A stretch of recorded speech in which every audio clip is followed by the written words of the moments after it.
You're listening to Success Up North. This podcast is a way for me to document my journey searching for success as a grower, family man, and business leader.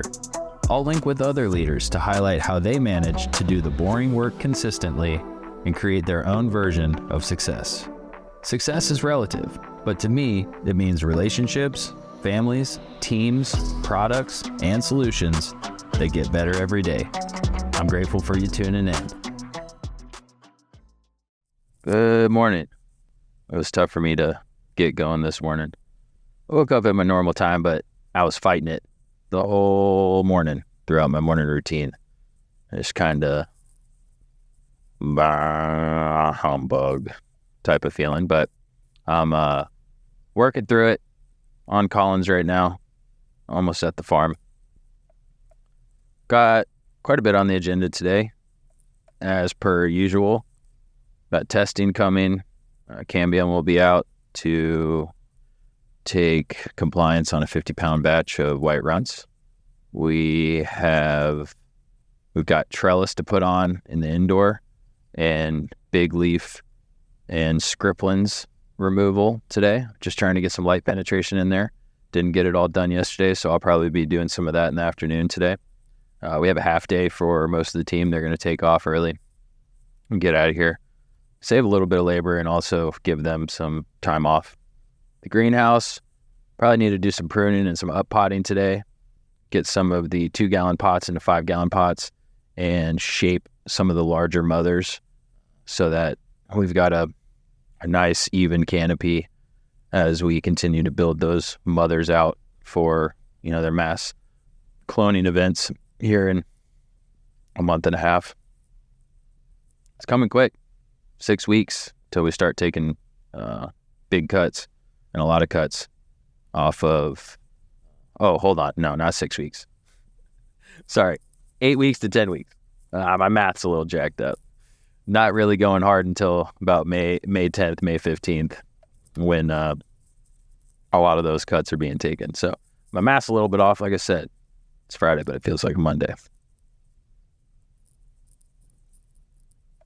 I was reflecting this morning on some mistakes I made in 2022, and I'll have a subsequent podcast about those mistakes and the lessons I've learned from them and how I'm going to move forward based on those lessons, what I'm going to do to make a change.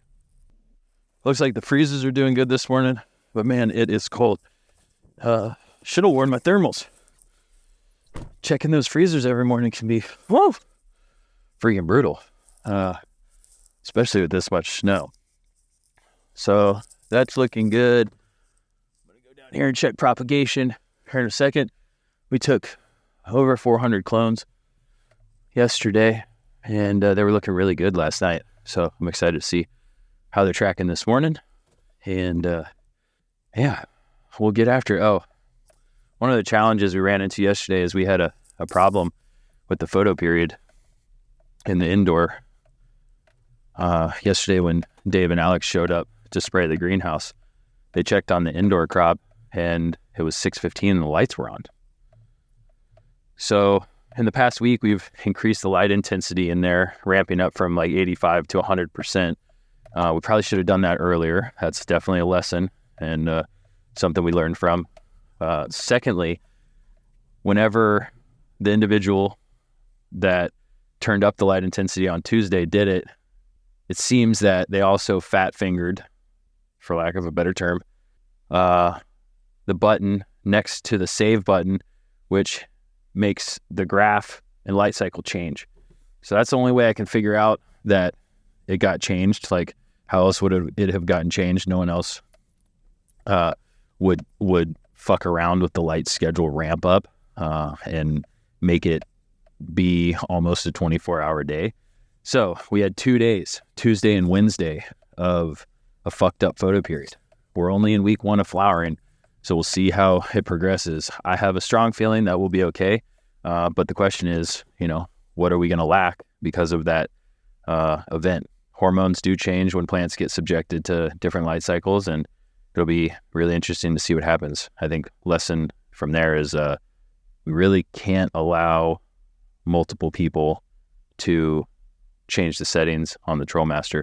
We also need to do way better and get fucking internet out here so we can look at the TrollMaster from home. It's a little bit bush league to not have that thing hooked up and ready to operate. I'm kicking myself in the ass. I blame myself for not having internet and not having that hooked up. I know we struggle out here with internet, but there's got to be a solution. It's shit, I don't know how to say it. It's just fucking bullshit.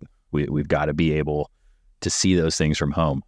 Sitting here at the farm all day long trying to check on it is not going to do anyone good overall. Yes, I mean, it's good in the short term, but long term, that's unsustainable. So some mistakes, some challenges, looking for solutions. I'm frustrated enough that we're definitely making a change. I was able to get remote access to the cameras in the indoor and the greenhouse and building C now as of yesterday. So that changes my ability to remotely view, see what's going on. I was able to check the photo period last night and make sure that lights were shutting down at the right time and I didn't have to be at the farm. So it's a step in the right direction. And we'll get that internet and that TrollMaster hooked up real damn soon. All right, headed into the trailer.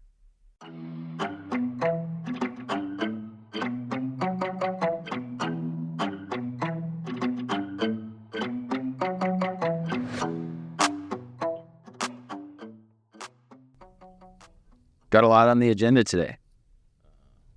Some of the things following up from tasks that I was working on yesterday. So trying to get with the lawyers to make sure our clone purchase agreement for 2023 is solid and that any of our services are protected and we're doing what we need to from a liability standpoint, having service agreements put together for customers we work with there. So that's fun working with the lawyers, getting that straightened out, making sure we're on the up and up. We've got trellis to put on in the indoor. We've also got big leaf removal.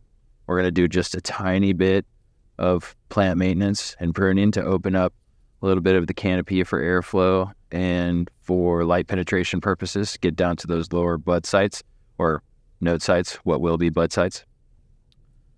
So that's top of the agenda today in the indoor. We're also trying to dry down. You know, it's something that we're constantly working on is training the team to feel comfortable with a certain level of dryness. What I'm learning with the rock wool, what Chris is teaching me is that there's got to be a happy medium. It can't be oversaturated or you're going to have problems. You know, no oxygen to the roots. You're going to have algae blooms, fungus gnats, all these kind of things. Or if you dry it out, you're going to have burnt roots. There's not a lot of buffering there. So once those rock wool cubes get dried out and they get real dried out, they become hydrophobic, it's tough to get water back into them. So it's got to be this yo-yo back up and down, but not to the extremes ever. So those wet-dry cycles are important, but finding where that limit is something that we're working on. And we'll probably work on that continuously. It'll help us to have some sensors inside the crop and inside the substrate of the crop, but we're not quite there yet. When we can afford that, we'll be on it. Let's see. So what else we got going on today? We are taking close to 1,000 cuttings today. These 1,000 cuttings are going to be what make up our indoor greenhouse and indoor mother stock crops. We're going to be utilizing building B for mother stock for about 4 to 6 weeks during the peak of cloning. We'll also have the greenhouse completely filled, and we'll have 3 tables down in building C filled with mothers, and those will all be cranking out clones and getting us what we need for our plot out here and hopefully other customers to the tune of like 30,000 clones. That's going to be a real big accomplishment if we can knock it out of the park. So that's what we're working towards, doing the best we can with what we got. And then in, let's see, what else we got going? Holy crap, I know there's something. There's always something. I'm having a meeting with Willie today, connecting leadership and strategy, discussing some of the 5 next moves that I've got planned for the team and where we're headed with some new developments. That's exciting.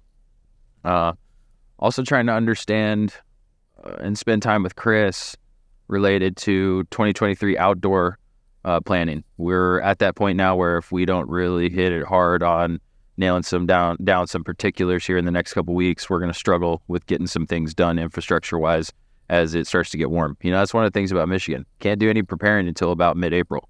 So it's a compressed timeline to get shit done outside in the ground and rip it. So we got to get prepared because failing to plan is planning to fail. Yeah, last year we did a really great job planning, and we're going to build on that. We've done some after action reviews and talked about what we have to change, but we need to formalize all that. So I'm working on that this week. The team's taking a half day tomorrow. They're leaving at lunch. I'm going to cover the second half of the day in the indoor greenhouse and propagation. Probably shouldn't be that much to do, but I'll definitely be there to check on it, make sure everything's operating like it should before I leave for the day. And then this weekend, I'm going to tackle another Sunday. Stoked on that. It was a great opportunity for me to firsthand toggle with the systems, understand how they work or don't work right now, and what we can do to improve them. And it brings me closer to the team. They understand that I'm starting to empathize with them to a greater degree because I'm working with what they're working with. So that's all pretty awesome there. It sounds like there's some opportunities for some old faces to come back and work for us, at least temporarily, up at the processor. So I'm stoked on that because there are some really fantastic people. There were some really fantastic people that we laid off, seasonally because there ain't much work going on. And hopefully they can come back and get after it for us. I really enjoyed working with those folks. It was something that I found to be, kind of inspiring, having that solid of a team together. So bringing these people back and seeing them succeed is something I'm stoked on. And I'm excited to see what Tyler, Bubs, and that team ends up getting done. All right, I made it to work. I'm going to go check the freezers. Adios. You were listening to Success Up North. If you enjoyed this episode, please hit subscribe, rate the podcast, and leave a review. The true litmus test of this podcast's impact is what listeners say about it. If you found value in this content, please share it with others. If you'd like access to video and written content like this, let's connect on LinkedIn. Until next time, just grow with it.